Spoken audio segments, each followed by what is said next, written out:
Muito bem, bom dia pessoal. Iniciando então o nosso bate-papo de abertura. Hoje é sexta-feira, dia 11 de setembro, September 11. Hoje então fechando aí 14 dias, né? Os atentados lá, as Torres Gêmeas em Nova York. Como é que vocês estão? Tudo tranquilo? Espero que sim. Vocês podem me dar o feedback de como é que está a transmissão, se está tudo certo? Eu acredito que esteja, mas nunca é demais questionar. Muito bem. Então vamos dar início aos trabalhos. Obrigado aí pelo feedback. O pessoal que está chegando agora, ocupando aí seus assentos. Você que acompanha ao vivo o nosso chat, sabe que pode interagir conosco, né, na ferramenta abaixo do vídeo. E quem acompanha a gravação pode enviar perguntas, não só sobre os nossos métodos, mas sobre o mercado em geral, no nosso fórum ou até mesmo nos comentários do próprio YouTube. Bom, índice futuro então trabalhando em queda, né? Queda de 0,90. É uma leve queda, afinal de contas a volatilidade subiu bastante nos últimos dias, né? Percebam aqui o acréscimo da volatilidade, subiu quase já 100% em relação ao fundo marcado no final de julho. Esse aumento de volatilidade era esperado, quem acompanha nossos artigos, especial Visão, sabe que eu estou falando, né? Normalmente esse período do ano a volatilidade costuma aumentar. Eu curiosamente estava lendo esses tempos atrás que é em agosto, setembro, outubro que as marés costumam subir bastante. Isso é por conta da interferência da Lua. Será que isso é uma explicação? É interessante, né? Eu gosto dessas coisas. Temos aí o índice futuro no intraday, que vai formando o primeiro movimento. Hoje certamente vai gerar muita dúvida esse primeiro movimento aqui, né? Porque ele não ficou quadradinho, não ficou bonitinho, não ficou fácil de ser visualizado.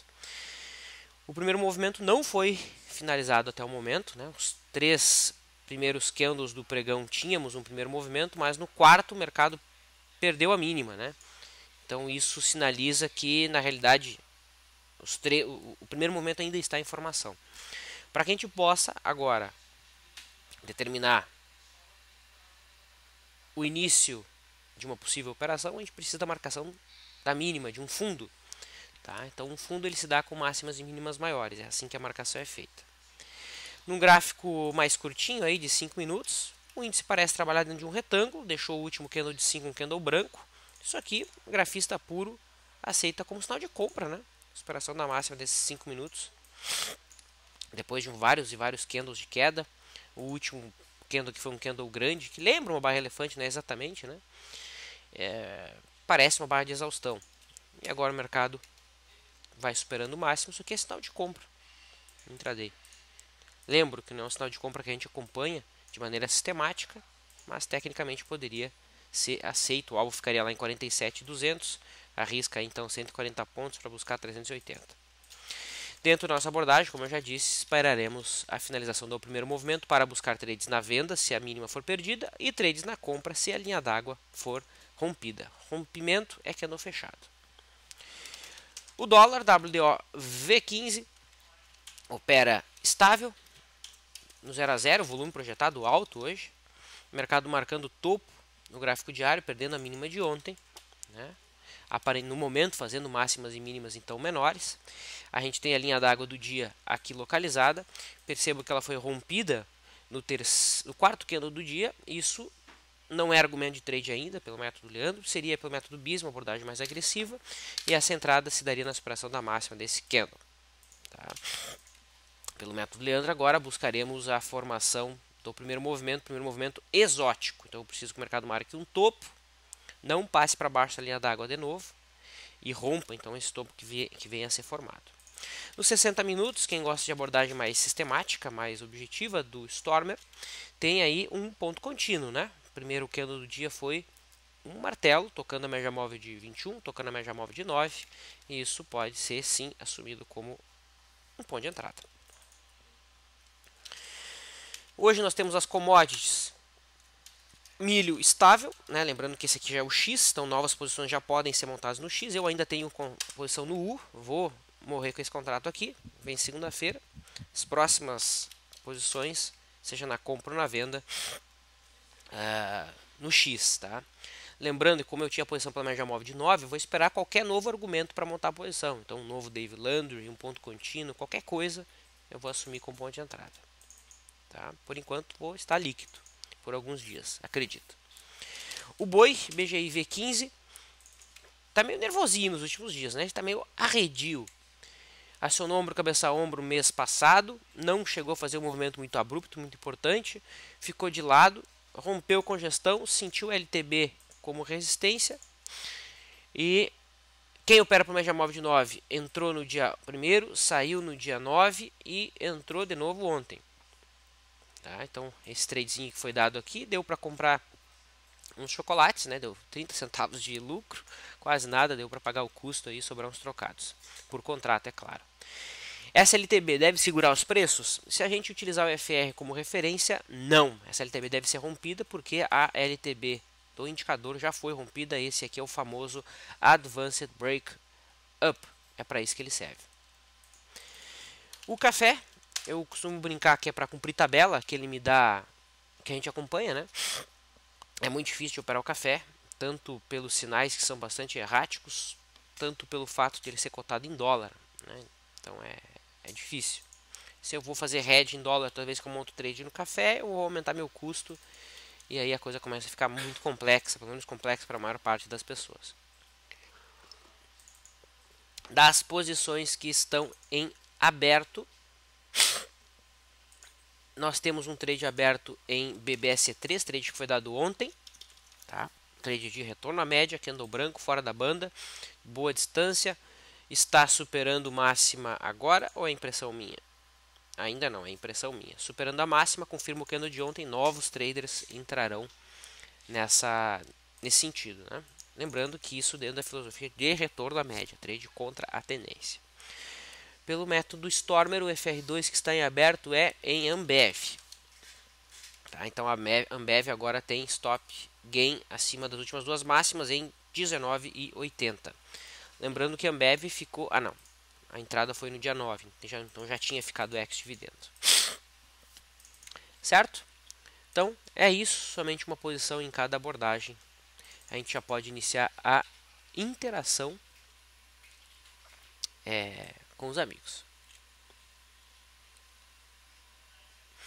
O Luiz diz o seguinte: Vlad, vacilei e fiquei com posição montada em Petrobras a 877. O que você me aconselharia? Montada em que ponta, Luiz? Comprado, vendido?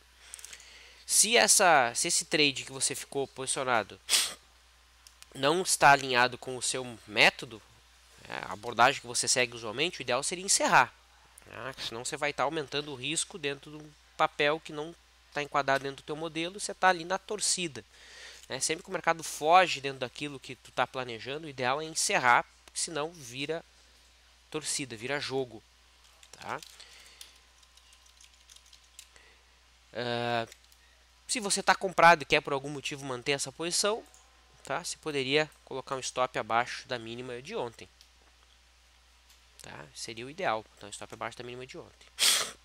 Você também poderia vender opções para tentar fazer uma taxa, mas aí a coisa já começa a ficar muito complexa, né?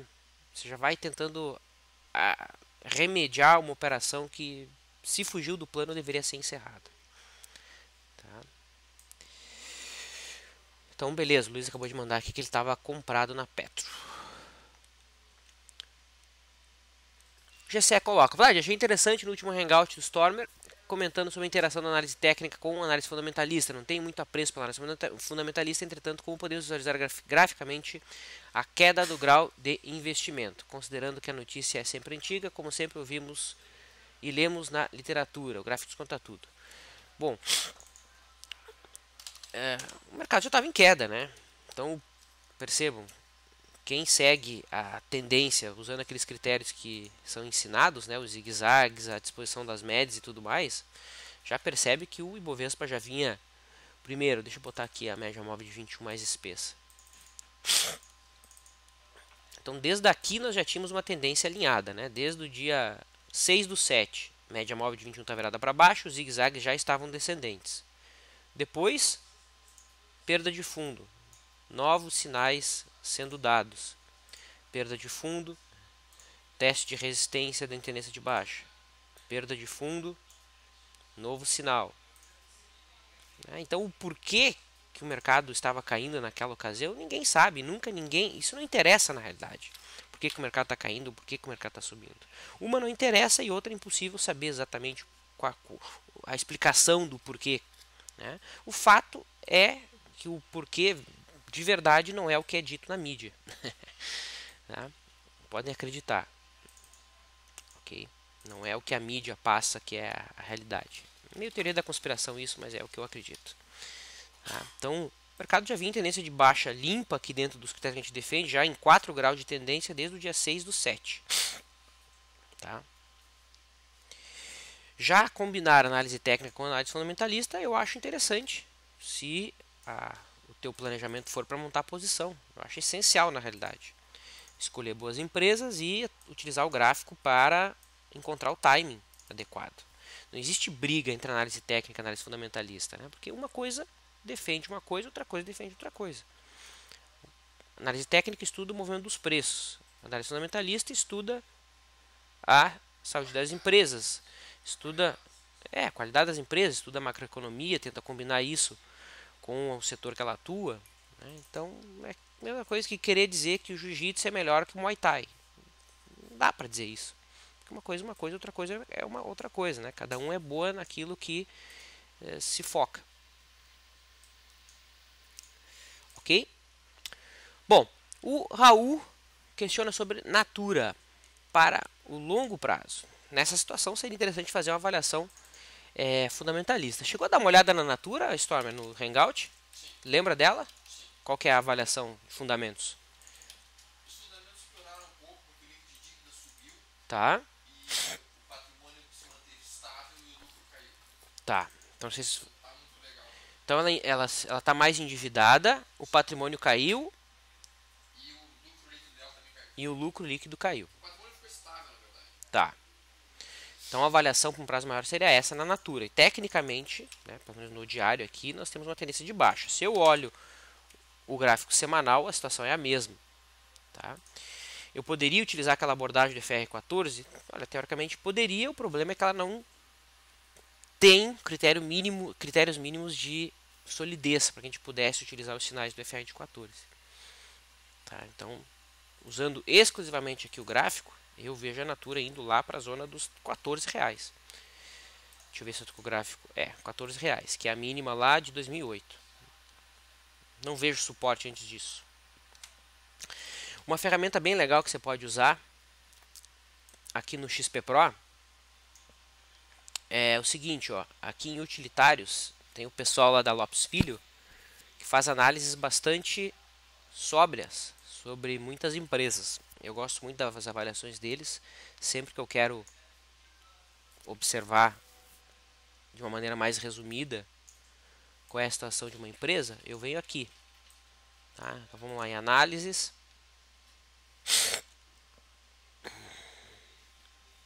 O Rodrigo aqui até decorou aqui o que o Sommer falou sobre a Natura. Boa, Rodrigo. Então vamos aqui na Lopes Filho, botar Natura e vamos ver qual que eles avaliam aqui. Deixa eu tirar minha imagem para que vocês possam observar melhor. Então aqui tem a situação da Natura. Pontos positivos, né? Pontos negativos. Relatório de desempenho. Então aqui tem toda a avaliação do balanço, tudo detalhado. Né? Então, potencial de crescimento através da expansão do canal direto de vendas, forte geração de caixa, assim por diante. Pontos negativos, concorrência muito acirrada. Tá? Enfim, sugiro que vocês leiam aqui. Tem toda a avaliação do balanço aqui, inclusive, eu acho muito interessante. Né? Isso aqui não é um trabalho fácil de se fazer. Normalmente essas casas de análise, ou até mesmo fundos, o pessoal tem uma pessoa para acompanhar um setor, para acompanhar poucas empresas. Né? Então esses relatórios aqui são bem difíceis de serem apurados por qualquer pessoa, né? São por indivíduos que se focam só em estudar o setor de varejo, por exemplo. caras fazem reunião com o RI da empresa, ficam horas lá perguntando, mas por que que a margem bruta diminuiu 1,7%? Os caras sabem na ponta do lápis tudo o que está acontecendo. Tá? Então sugiro que você faça isso, Rodrigo. E aqui no XP Pro, para quem é cliente da XP, né? Leandro Stormer, utilitários onde investir. Cozão, fica ex dividendos hoje? Se não, comprando hoje, receberei o dividendo que será pago hoje? Olha, não sei exatamente que dia que ela fica ex. A gente pode... Não é hoje. A gente pode olhar isso lá no Dividendos BR, né? Dividendos BR.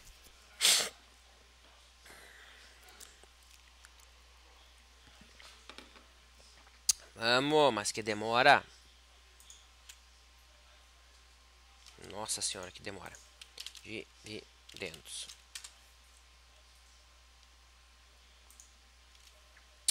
Tá aí, hein? Não tá abrindo aqui.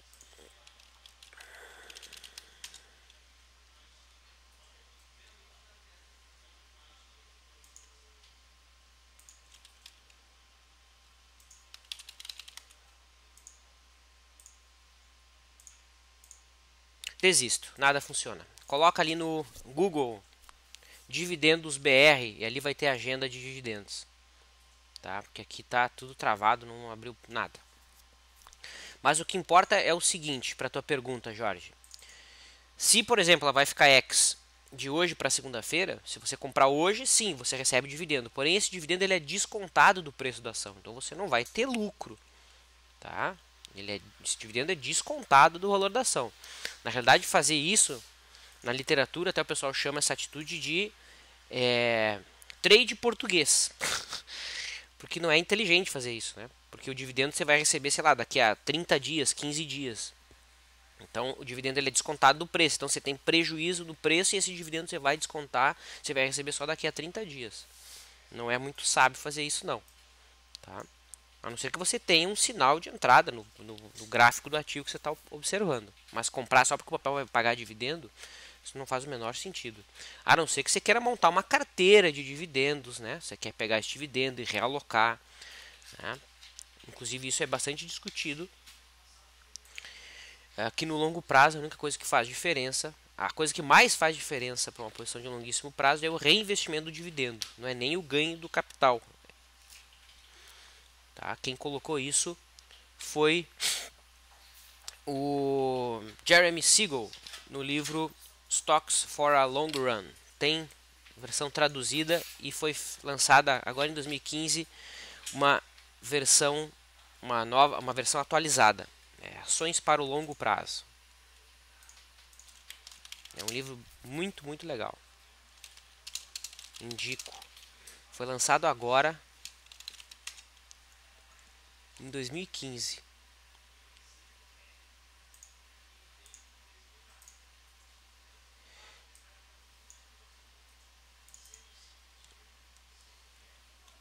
Foi um professor meu que... O que ele fez no livro? Ele... fez a revisão técnica. É esse livro aqui, ó. Esse aqui é a versão nova, tá? Ó, a versão de 2015.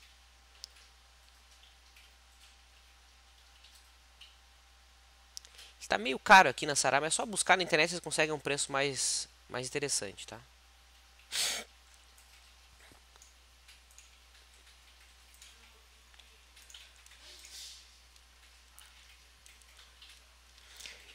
Mas e se eu vender um dia antes de ficar ex-dividendo? Você tem um movimento a favor, não?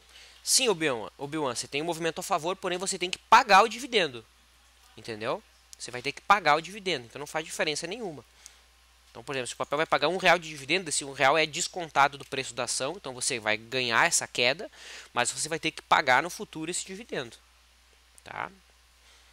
Então também não faz o menor sentido. Você vai simplesmente ficar exposto ao movimento do papel. Se tiver argumento técnico para você ficar exposto ao movimento do papel, tudo bem. Se não tiver, não faz sentido, né? Quem não entrou ontem, BBSC3, melhor esperar superar a máxima de ontem? Sim.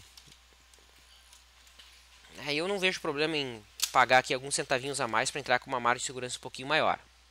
Tá? Então entra aí com 22 centavos mais tarde, mas é uma margem um pouco maior, né? Você vai estar entrando como o mercado estiver, e se estiver acionando um fundo. Pessoal aqui comentando o dólar voltou para baixo da linha da água, então dentro da metodologia que a gente acompanha, bem observado aqui pelo Cláudio, temos um dia Search and Destroy. Eu gosto de dia Search and Destroy. Como assim, Fábio? Você é louco? Sim, eu gosto. É um dia que eu não vou precisar me preocupar em procurar day trades. É um dia em que o mercado está mais errático e eu me afasto completamente. Tá? Em que é mais difícil operar. Então, já aqui no dólar já há um dia Search and Destroy, pelo menos dentro da abordagem que a gente ensina no curso. Já o índice respondeu bem aquele sinal nos 5 minutos, né? Ofereceu já até a realização parcial aí quem montou a posição. Naquela ocasião a volatilidade era de 2.3, então seria 0,23 para cima para realizar parcial, se usou 10% da volatilidade, né? Ok? Até quem usou 20% da média da volatilidade conseguiu já fazer RP. Vamos ver como é que estão as aberturas. Uau! Olha os Minas, rapaz! Os índices parou, né? Vocês estão vendo quantas Minas está bombando esse mês? 50% de alta. Eu gosto muito de Uzi Minas. Ainda é cedo, tá? Mas esse papel... Eu falei desse papel no Visão? Eu acho que eu falei sim. Mas olhem só. Vou botar um semanal aqui do Uzi Minas, tá? 1, 2, 3, 4, 5. 5 ondas aqui finalizadas, né? Seria a ABC, né? A última onda corretiva. Eu gosto muito. E olha o mensal da Uzi Minas, o IFR dela. Tem uma divergência de alta de prazo mais curto e uma mega divergência aqui de prazo mais longo. Tá? Esse aqui é o gráfico mensal. Coloco, ainda é cedo para falar de fundo, né? E para olhar gráfico mensal. Eu fiz essa contagem de ondas aqui nos Minas justamente para colocar no Visão, mas eu acabei colocando só a Goal, né? Senão ia me repetir demais. Foi a Goal que eu defendi aqui um cenário de retorno à média. Por enquanto está acontecendo, né? Enfim, o Visão é um texto que a gente faz mensal, periodicidade mensal, que está disponível ali no nosso site. Tá? Quem não leu ainda, tá ali na página inicial. Ok? Visão LS, agosto. Então, Uzi Minas, CSN também puxando. Goal, subindo 3.8. Vale 5, Vale 3 também em alta. Rompendo resistência, pegando todos os vendidos que abriram posição aqui na quarta-feira no contrapé, né, sendo estopados. Os principais destaques aí do dia, então, siderurgia. Show 3, papel de menor liquidez também uma boa alta, mas não dá nem para comprar esse tipo de ativo, né? Ponto de vista vendedor, Ecor,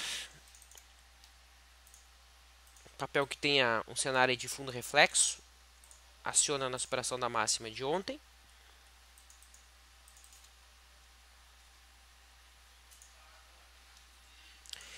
Petro, em queda, 1,60. Itaú também.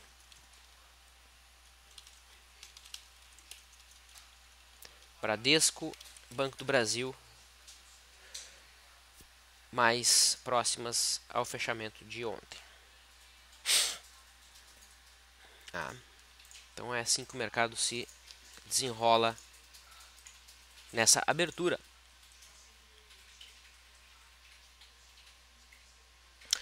O Rafael coloca, Vlad, vai ter o comentário sobre o grau de investimentos gravado por você, que o Bis falou? Sim, eu vou fazer esse vídeo agora. Era para ter feito ontem, mas eu tinha compromisso. Tá? Mas eu vou fazer agora de manhã, assim que eu terminar aqui o chat de abertura. A gente vai gravar um videozinho bem interessante aqui. Eu coletei todos as elevações de rating e diminuição de rating dos últimos 20 anos. Tá? Então vai ficar aí para a gente discutir mais tarde. Bom, eu vou encerrar então nosso bate-papo. Já tem aí praticamente 30 minutos. Dá mais uma olhadinha no índice. Agora temos o primeiro movimento finalizado. Então candle que vem a fechar abaixo da mínima do dia é argumento de trade. Se tivermos um fechamento acima da linha d'água, também temos argumento de trade. Porém na compra, o dólar tem um dia Search and Destroy desenhado. Então dentro do método Leandro não há operação. Assim eu me despeço. Deixo um abraço a todos. Mais tarde, LS Live com o Busy. Tá bom? Um abraço, até mais.